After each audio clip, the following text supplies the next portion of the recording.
I like to work with bristle brushes for the most part. Once in a while, something like a synthetic blend.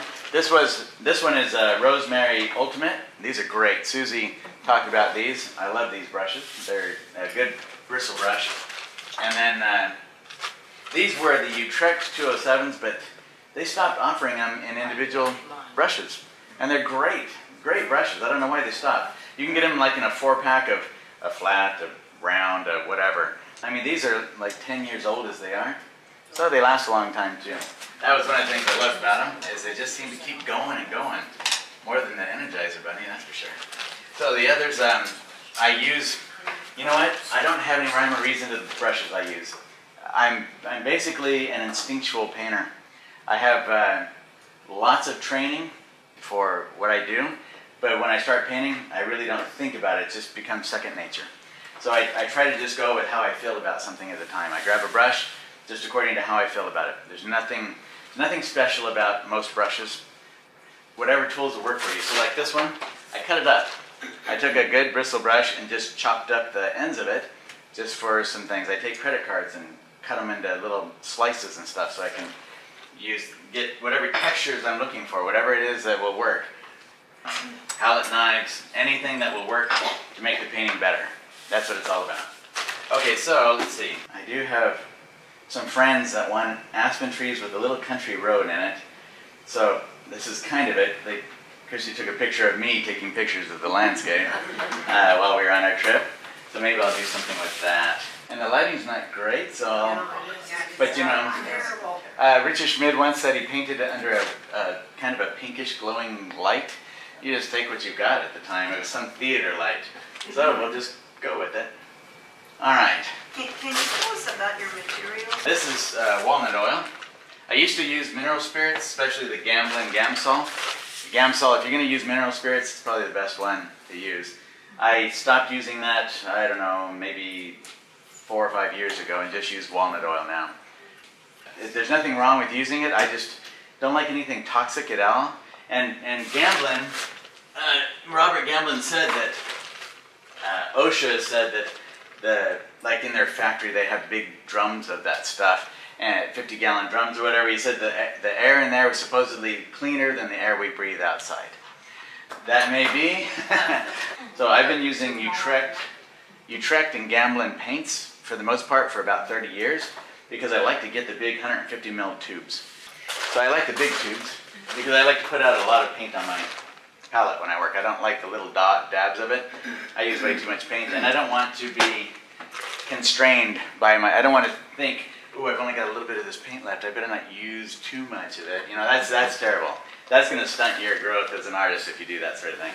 So I was taught early on by some really good artists to use plenty of paint. Never be afraid to put paint out there. Paint, if you think about it, most businesses, you're going to have business expenses. And if all we have to do is worry about some paint and a few brushes, we're doing pretty well for as far as expenses go. I mean, when I paint every day, I still spend maybe $600 or $700 a year on paint. That's not really that bad when you think about it. So I use a lot of paint, and if it dries out too much, I scrape it off and start over again. If I leave it for a few days and it gets just a little thin skin on it, I just take the skin off and I use it again. Some people will take and put it in the freezer. They'll take their paints, put them in the freezer. I tried that in the early days and it got kind of gummy, so I never do that. I don't like to have to wait for it to thaw out. I'd rather just replace it if I have to. So brushes, I've been trying out a lot of Rosemary's since Utrecht stopped using some of theirs, and I like the, I think this is the Master Series 279 by Rosemary. There's some good ones. And then I have, in the past, I used these Asabis, and they have stopped making a lot of the Asabis now because mongoose they can't use mongoose anymore. And those are the brushes I used to use.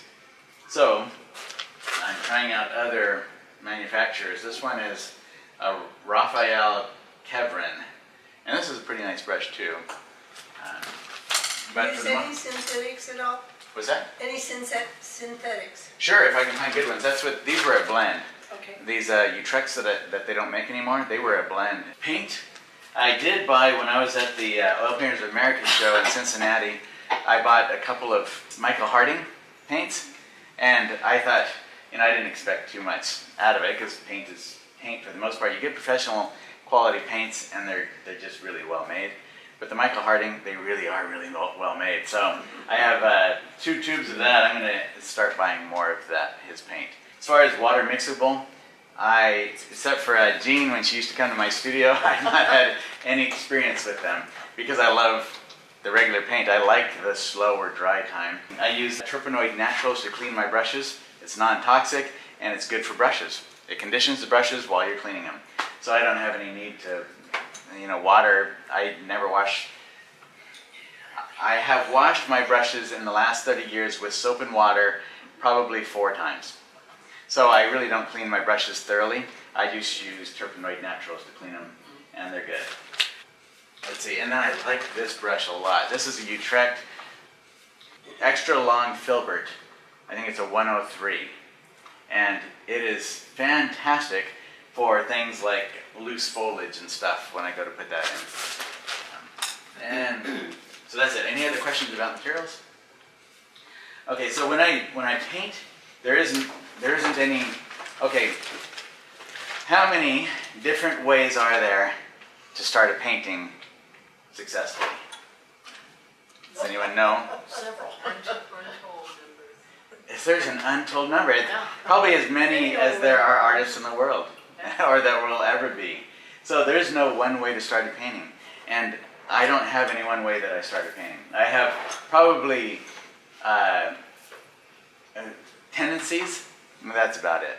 And when I paint, I'm thinking of the painting itself, and I'm not thinking of, oh, is this the way I paint? Are people going to recognize this as mine? I don't think that way. For the most part, when we start painting a lot, our personality is going to come out anyway, and we're going to have a certain direction that we go with our work. But I can be kind of all over the place. I just did one.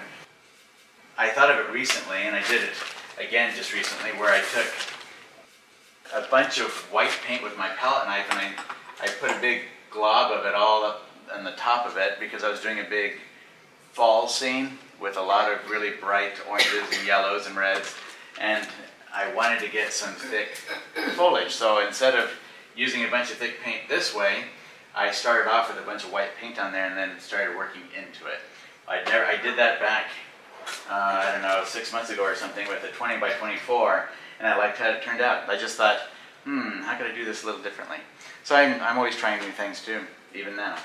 So just kind of go with your instincts and see where your heart takes you.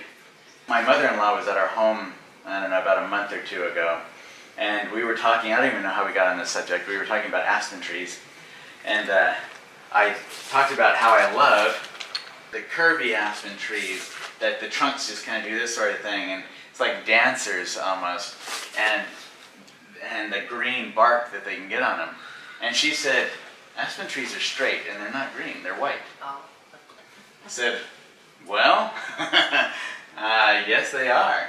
There are a lot of them that are straight and white. At least they look overall white. As artists, we know that there's really nothing out there that's really white, for the most part.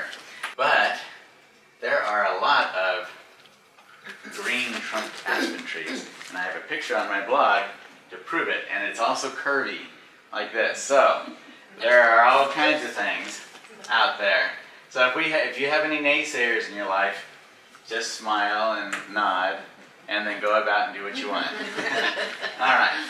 So with something like a green aspen tree, I'll be thinking about, if I have this greenish tone, I'm not saying like, necessarily bright green, but some parts of the bark might be that green, like a leaf out here on these trees. But if I'm thinking about something like green, I might start thinking in terms of the background, what can I do that will work in harmony with those greens that I'll have in that tree? Because if I have something a little bit harmonious, like some reds in the background, something on the reddish side, so like this right here is transparent oxide red. It's not like putting cadmium red up on here, but it's reddish, it's a reddish brown. So if I put that in the background, and then it starts to filter, even if I start putting a lot of layers of paint on top of that, some of those reds filter through, and then they become a harmony with those greens that'll be in those aspen trees. So that's kind of how I think when I'm setting things up. And then if I'm doing like a sunny scene, I might start with where there's a lot of sky or something. I might start with the sky because I start with the lightest area, but I'll do it in a wash usually, not necessarily with white right away, because sometimes the white will adulterate the other colors that I put on there. Sometimes I do start with white though. It really just depends. In fact, I think with the river scene, I might have started with white in that, on that sky. So it's just, there is no one way fits all. But when I know I'm going to have a lot of greens like leaves and things like that, because when we were out there, it was still summertime, there weren't really any yellows, the grass even was green. Colorado usually is brown, but lots of rain, so it was, everything was green. It was amazing. So with all those greens, I might start with a red undertone. And since I'm in a hurry, and this is a small piece, I might just end up going and covering up the whole thing with a red undertone, just so that my white is covered, and I don't have to worry about going in and filling in little white patches. All right, so then, I don't necessarily want to have that bright or thick reds in there, but enough that when I'm done, they can kind of show themselves through. And so I can put something like that down, or I can come back in and start getting even more, like, let's say, textural stuff in here, where I can take just so I'll scrunch up my paper towel and make all these little loose, they're floppy.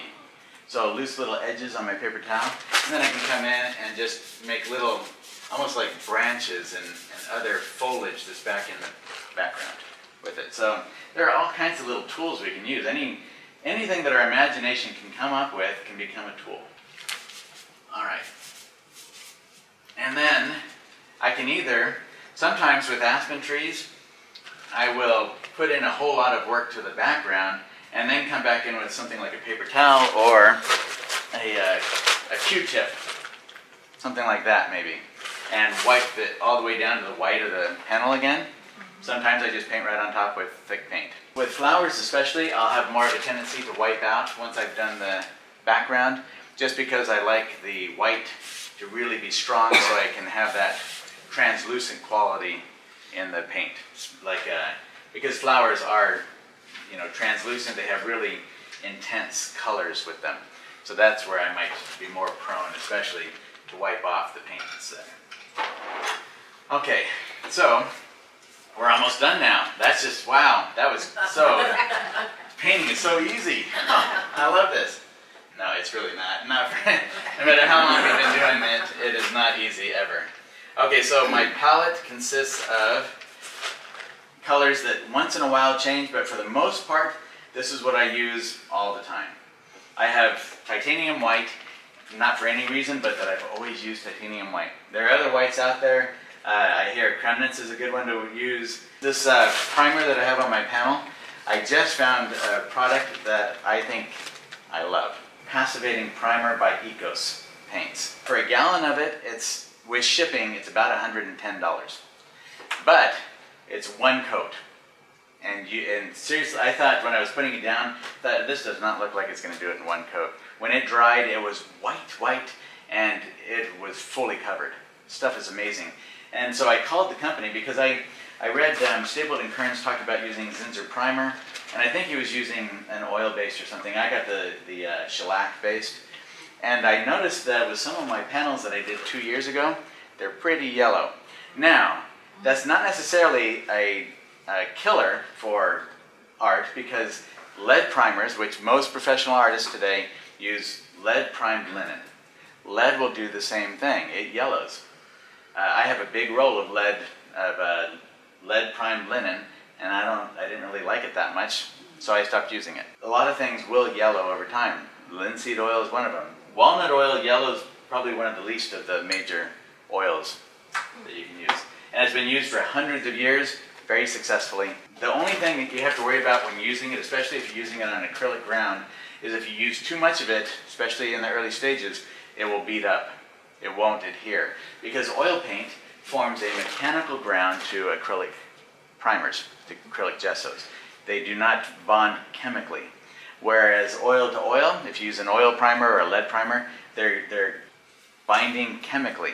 There's a big difference between the two. Chemically, it's much stronger.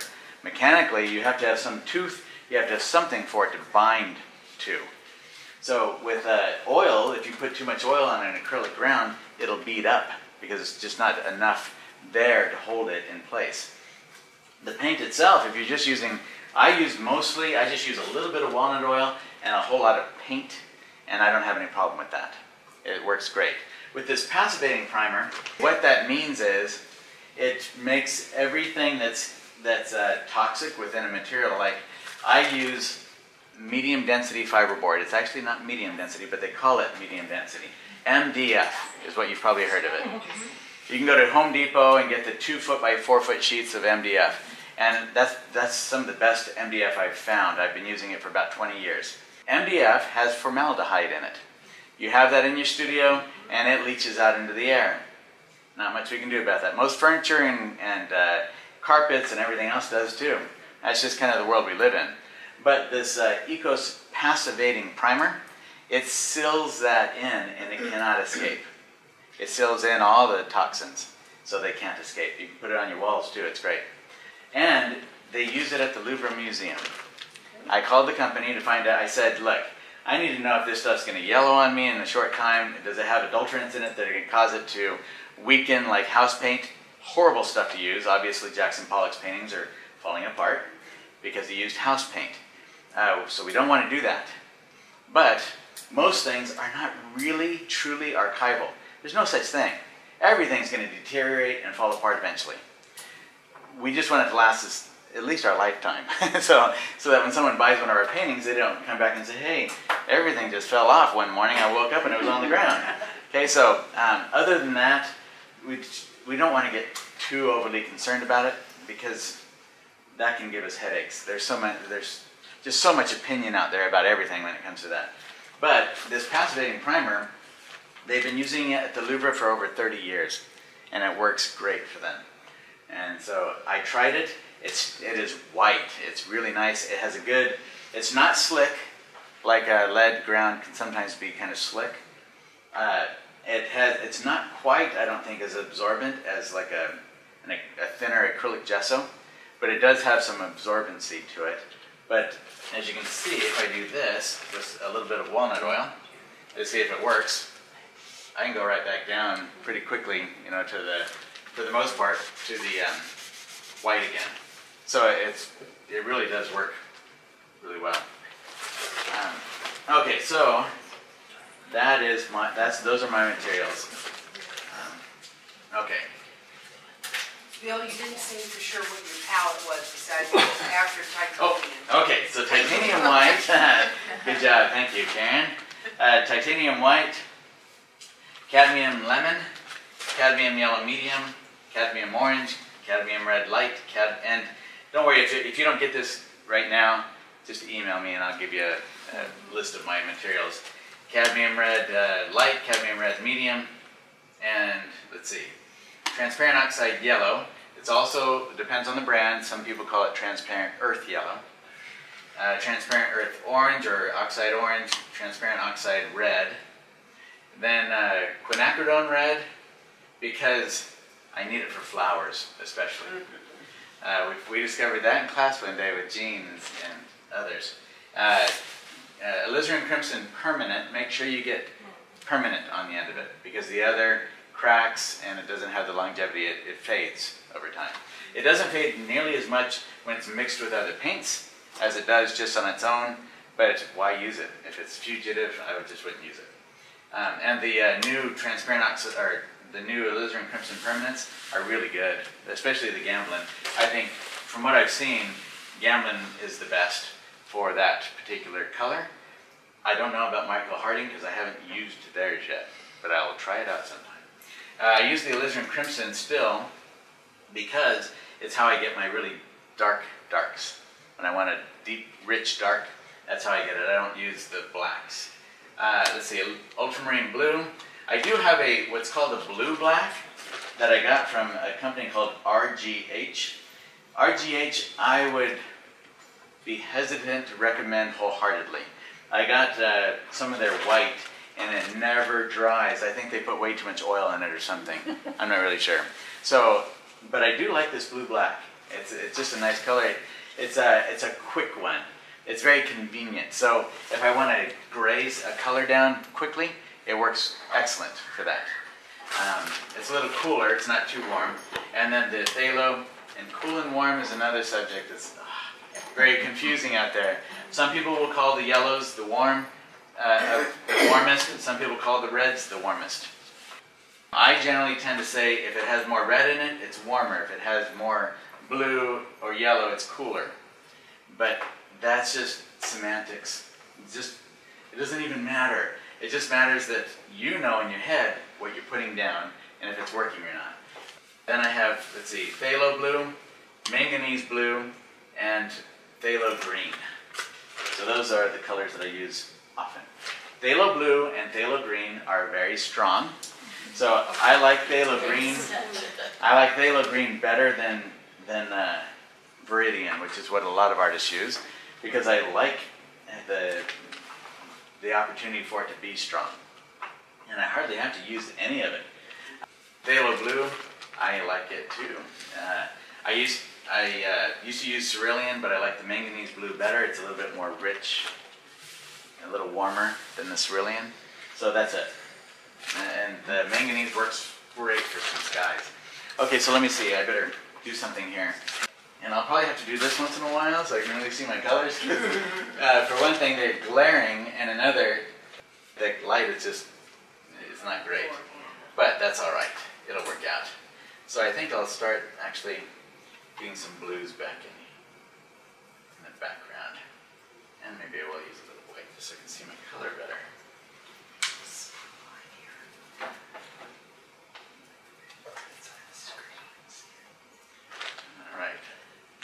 So, let's see, with the greens, I'm going to get just some colors in the background that I can use that will let me build on top of.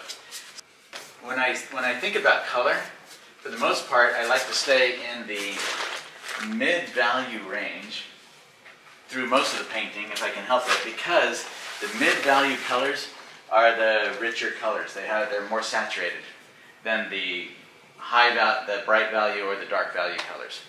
If you want color in your paintings, it's the mid-value colors that can contain most of the saturation. So I like, and then I also like to have some darks in my foreground and some of these other areas to play all of my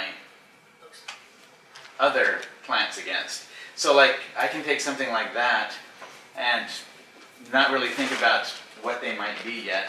They can turn into bushes, they can turn into trees in the background, I can turn them into almost anything. But if I start getting in some colors like that, like this, I can come in, just put in a dark here and there, and start turning that into some kind of a shadow. Now normally I wouldn't be, well actually I might be, but usually I wouldn't be quite so flippant about it as I am right now, but right now I'm just trying to get in some color as quickly as I can. And I might come in with some really strong color here and there, just for fun. So I can either leave something like that, and as you can see, I like dry brush, where the brush comes across with just enough pressure that it's taking some of the paint off, but it's really broken up color.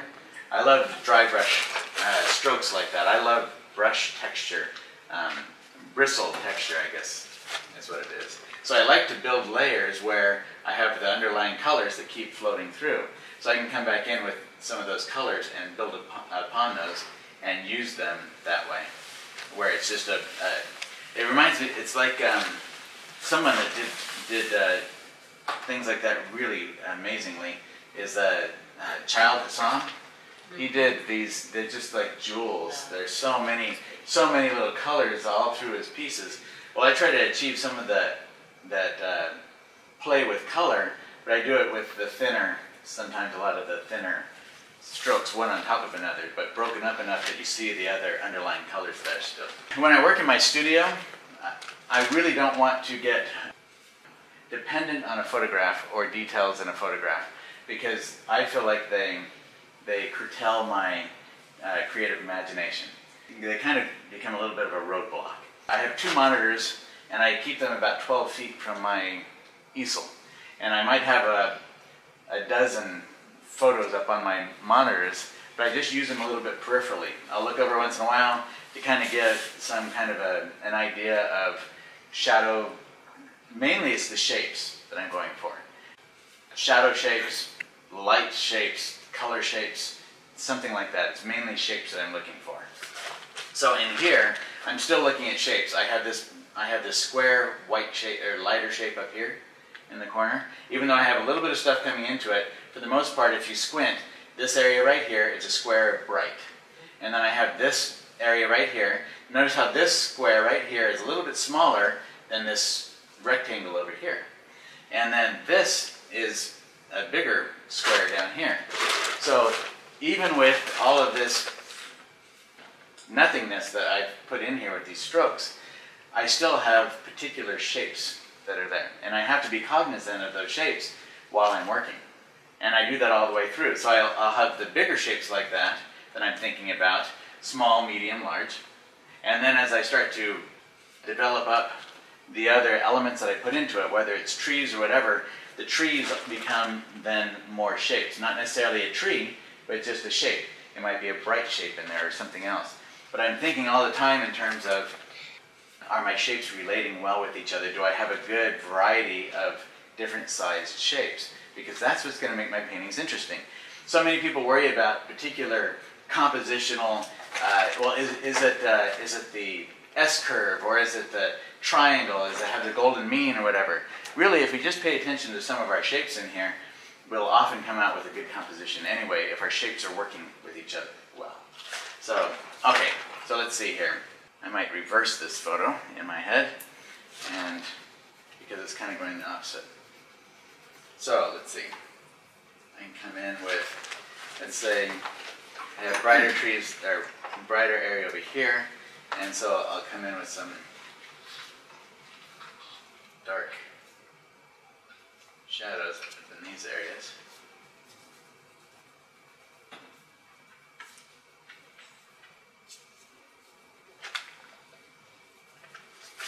And I'm hoping that colors are going to be all right. Okay, then, yeah, I'm just gonna go for it here.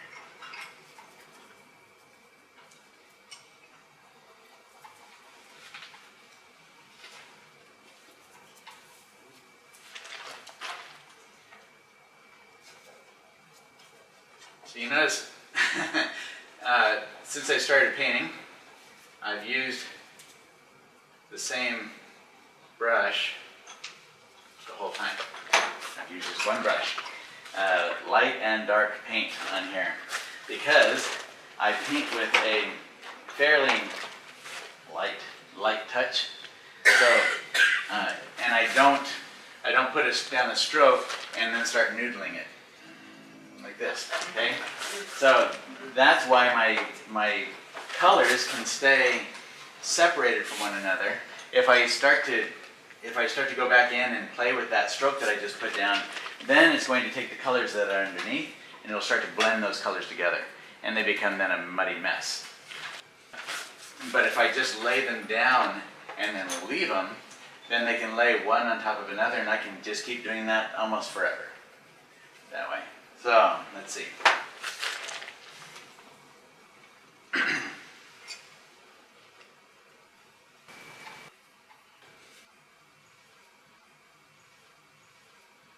And if I tried to explain the colors I'm using, I don't know. I wouldn't be able to tell you, because and Jean probably can vouch for this. I'm grabbing, and I'm not really thinking too hard about anything. I'm just kind of following my instincts for a while. So I might come in with deciding that I like a certain kind of tree, and I think, okay, well, will the shape of that work well where I'm going to place it? And what approximate color do I want to have for that? And this is not going to stay on, so I guess I want to use it. Okay, so what I'm thinking about now is some strong green pine tree kind of things over in here. Then I'm going to start to bring in aspen tree foliage over here. I might, though, even with this back in here, pull in an aspen tree over the top of that to help push that back. And so overlap is a great way to push things back and forth. So I can lay in like these darks that I put in here. Even if they don't look right when I first put them in there, it doesn't matter, because I'm going to use those, like even that little bit of dark accent right there, I can leave that there, and then it becomes some kind of a shadow down in the recesses. And I don't have to define it entirely in the beginning. I can do that after. So let's say I want to have one area more strongly dark and another area lighter. Then I can just build that up with strokes like that, but still leave some of the bright stuff that I have in this background still kind of coming through a little bit. All right, let's see.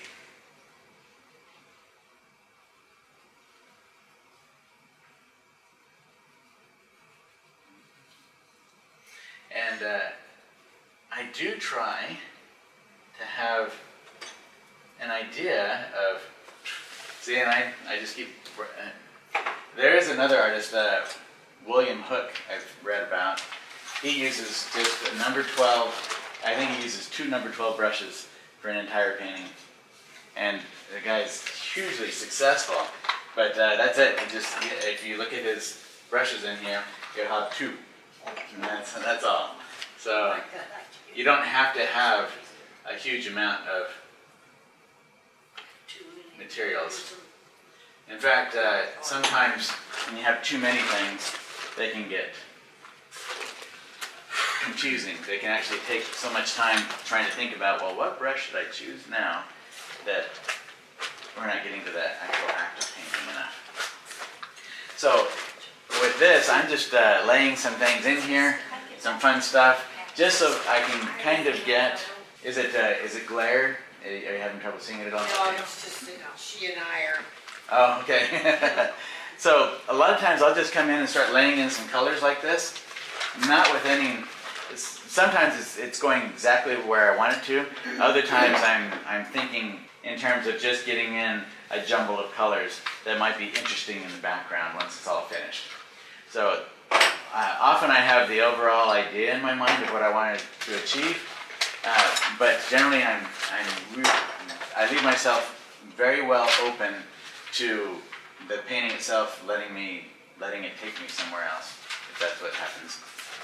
Okay, so even with something like this now, I could end there, and as far as my background goes, and just kind of refine it from there and be good. It is a lot harder to talk and paint at the same time.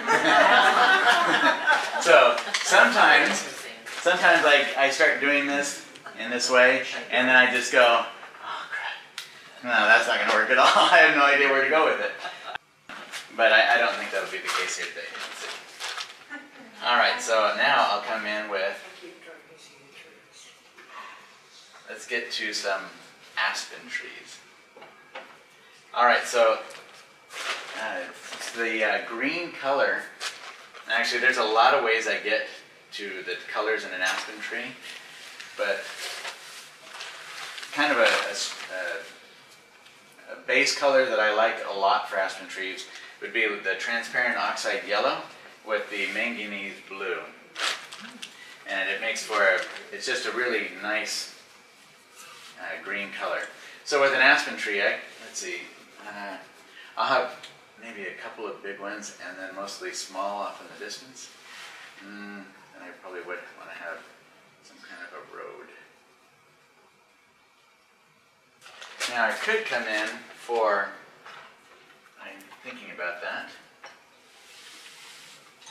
rather than a real obvious road, I could have, I don't know if I want to disrupt that dark though, something that just kind of lays in here and then comes around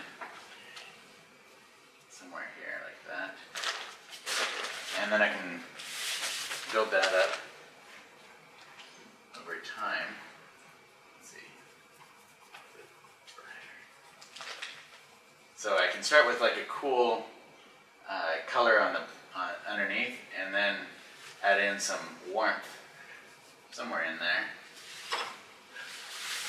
But I don't want to get a curve in this road coming over and becoming a tangent with the edge of this painting over here. That would just be terrible.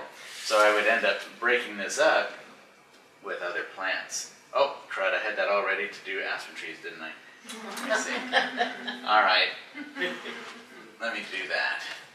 And I'm going to disrupt now the... Uh-oh, I got my dark. So that's where I can mess up a really nice dark, is by coming in with white and going over the top of it. So, let's see, I don't want to do... Well, it's gone. I'll have to replace it. But I can come in and break up what I just put in there so that I can start to add some plants on it here in a little bit. So right there you can see, if I left that, that would be awful, because the white on top of all these others just looks unnatural.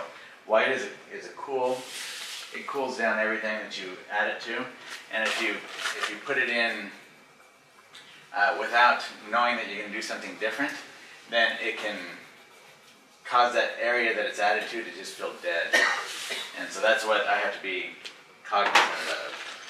Alright, so I can come in the background, and I can just start to add in, let's say we keep some of these off in the distance.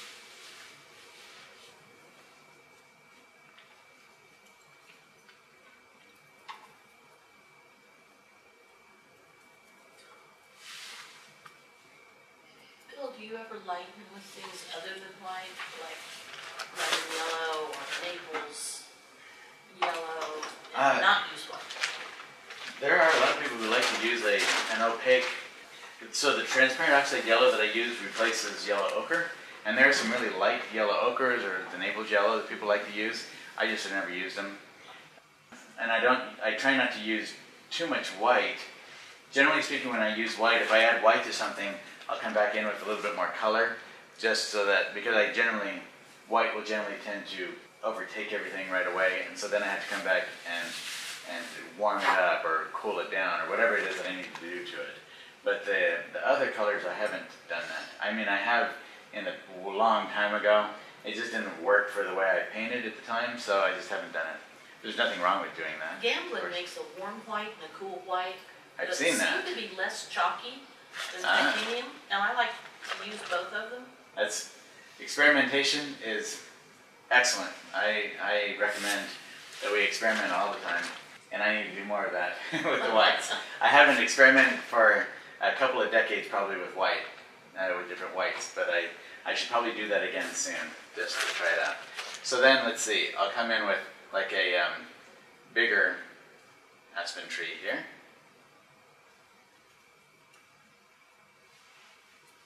And you'll be thinking, what on earth is he doing? That's awful. Oh, Might be your man, the time is almost over. Sorry about that. Let me go faster. Okay, so I'll think in terms of, let's see, maybe I'll get a grove like this, where there's some off in the distance and then others coming through. It's like that, like a little bit of, in fact, we can have even one coming all the way off here. Let's see.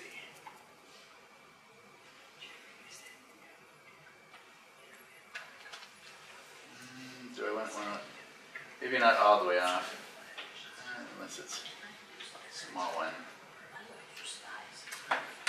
Okay, so with something like this, I can start to form out an aspen tree pretty quickly, but I don't want one that's here on the edge so far to be the dominant one. I'll usually have 1 or 2 or 3 aspens that will be kind of dominant, and then one in particular that helps lead the viewer into the painting.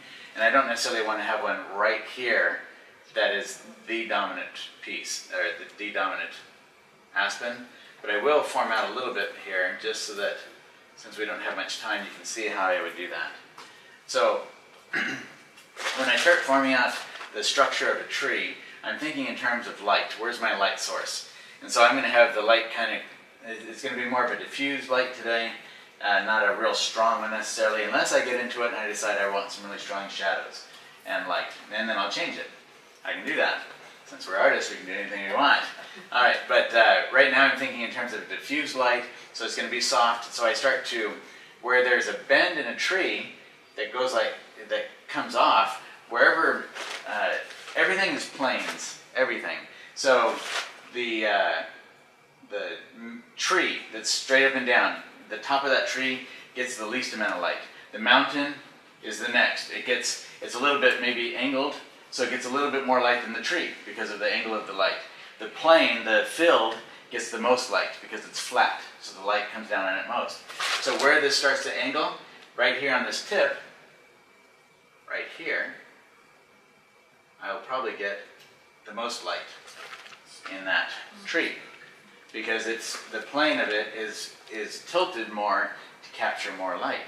And then where it angles away from that light source, like let's say we have a branch coming off over this way or something, then where there's an angle away from the sun, then I'll get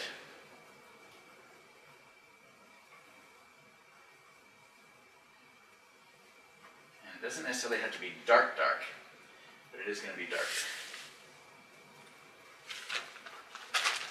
And how warm do I want that? Then I can start to get some dark into that area. And that's how I start to form out a three-dimensional quality to the trees, is with that light and dark like that. And then when I really want some fun stuff in my aspens, the reason I love aspen trees so much, what I fell in love with, is that aspens, they get eaten by deer. See, they get what's called deer bites, and you'll see these little black spots all over the aspen trees. That's a combination of deer bites and disease. So all the things I love are horrible for the tree, but they're great for me as an artist. So I love the disease. They get a fungus that causes all kinds of weird things to happen in the tree, and they get those little deer bites. So I can come in with something like this. Ooh, I have a lot of paint on my brush. But you notice how I can break up, and then the bottom of those trees is really dark down here. I can break up just as fast as I put it on there anything that I don't like. I can just come back in with my brush and move it out or whatever. So I get something like, let's say, a deer bite or a fungus or something on there in those areas, and it creates these wonderful little spots. And those spots give me the opportunity to then come in with something bright.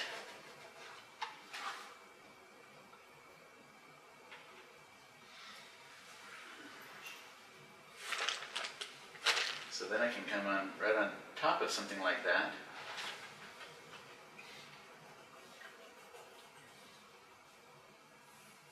And suddenly it'll start to feel more three-dimensional. And if I really take my time, I can come in with like an edge. Let's say that the light is coming from one direction more than another. I can just put in a little bright edge to the tree and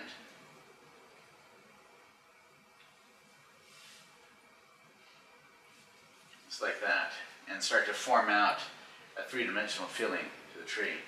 And then I can get like aspens. They get these little bright whitish light branches, and then they also have black branches. They have a mix of them. That's great because as artists we like to have variety. And I'm going to use a little, just because it's easier right now, I'm going to use a little round to help me with that. Okay, so I can take that, get a little bit of cad yellow or cad lemon to really get some bright color to it, and I can create a small little aspen tree, like a little twig of a tree in here, against those darks that I put in the beginning. Or I can come in with this and just. So one of the things that really that often separates painting that looks like it was done by a hobby painter and one that looks like it was done by a professional are edges.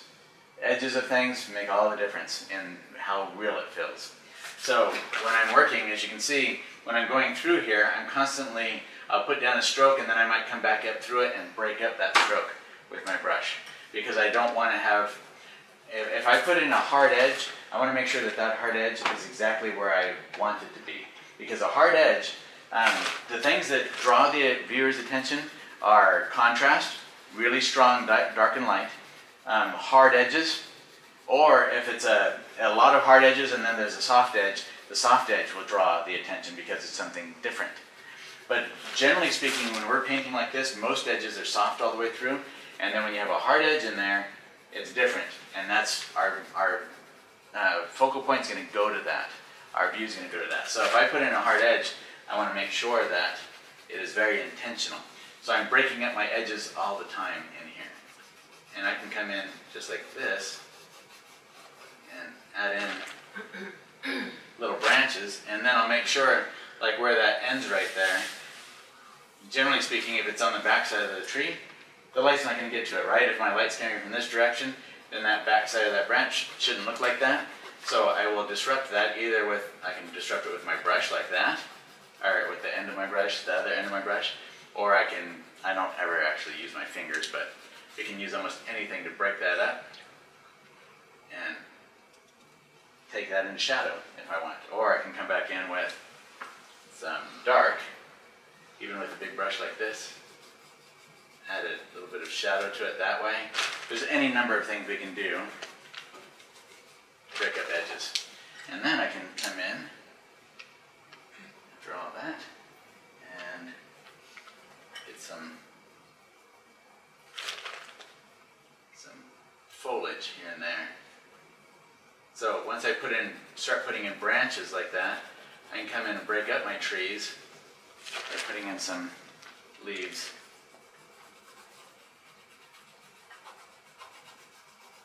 And I can start with one medium value and then start to come on after that with brighter, stronger color. And when I'm thinking about leaves, or the final, what I call the final 10% of the painting, is I also start to think in terms of light and dark. So I can get some really strong, let's say, shadows under some of those leaves.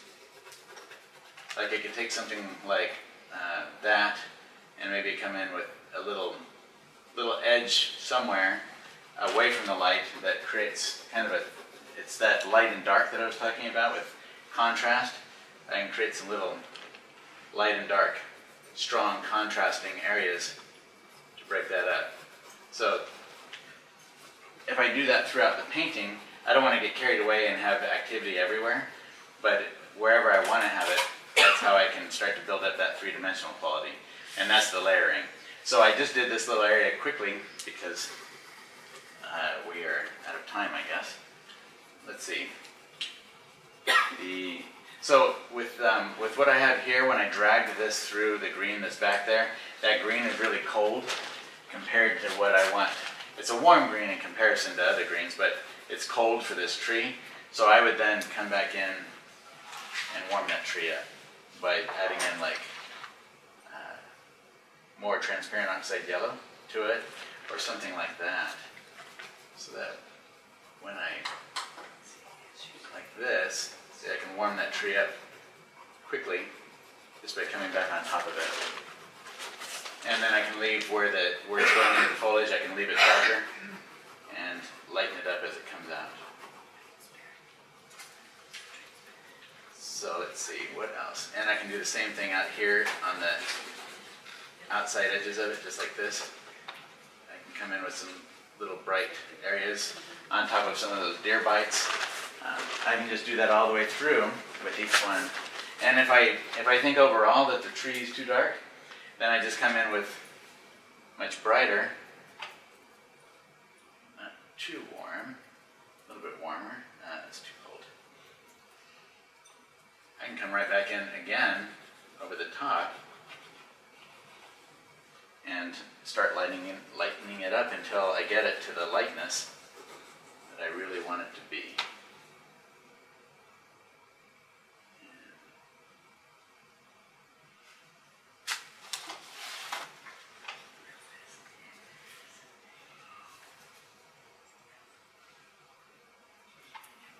So I actually didn't mind what was in here. I'm doing this just to show you the possibilities. And because I really actually didn't like all that green that got into it. But you can see I can just start layering on top of this. Lighten it all up again. Or I can scrape all of that off and start over from the beginning. And I have, especially with flowers, when they're not going quite right, I just scrape them off and start over again. So if I go over a color like these greens that are back there, and I think, that's just not working, then that's what I'll do. I'll take it and start from especially down to the panel, and then I can get the color that I want. You can see right there, we can start to build it back up again.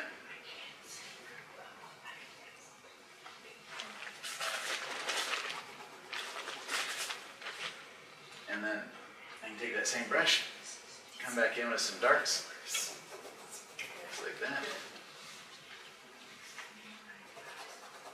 And start to put back in my little deer bites.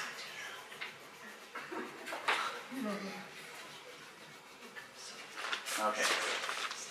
So, I didn't get very far with this. Sorry, I talked way too much. What else would you like? Is there anything in a couple of minutes that you want me to try to put in there? Or you can just finish it. What's that? Just finish it. Just finish it? Sorry. Okay. Just have that, like, Yeah. Go for it, Bill. You don't need to talk, just Yeah, just do. well, do just your watch work the paint. and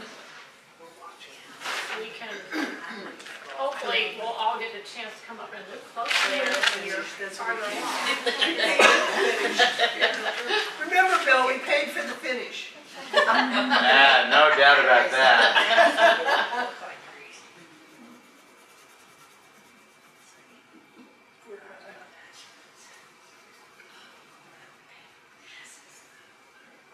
And I think I do have, for anyone who wants to really see aspen trees go all the way through, one of the classes that Jean was in, I taped that, and it is on YouTube. It's completely free to watch. So I think it was called Spring Aspens or something like that.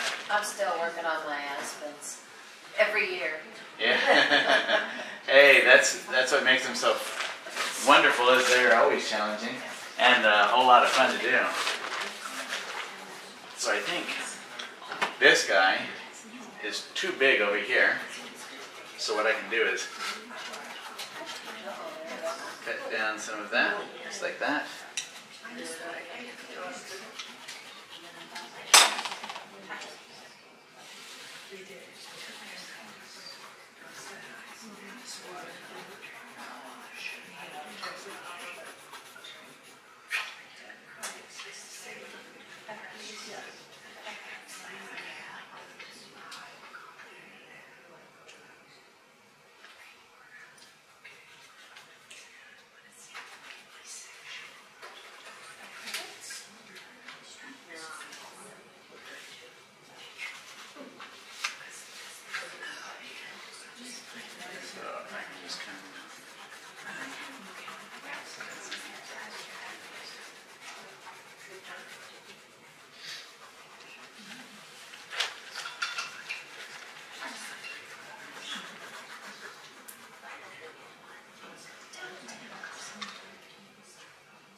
see how many aspens you're dropping in there?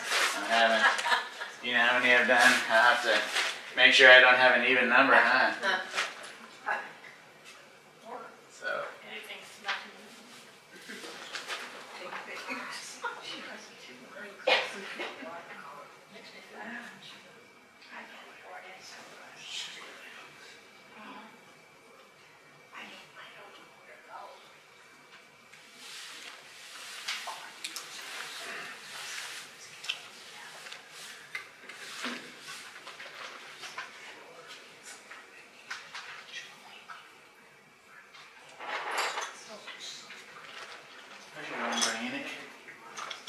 He's been wonderful.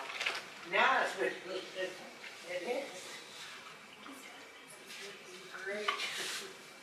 Let's see, that was. No.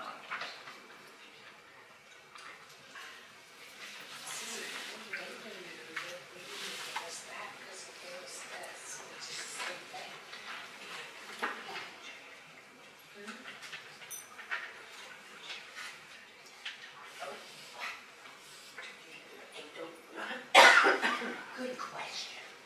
Hold on. Oh, wait a minute. Not really.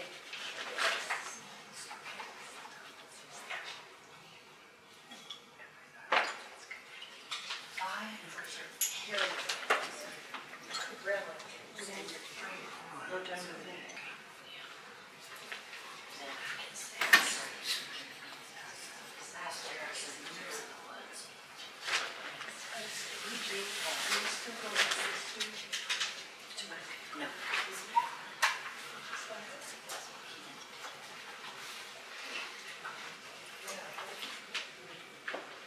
Yeah, we'll probably have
challenging, but yes, sorry about so that. We were surprised. This was like, okay, what happened?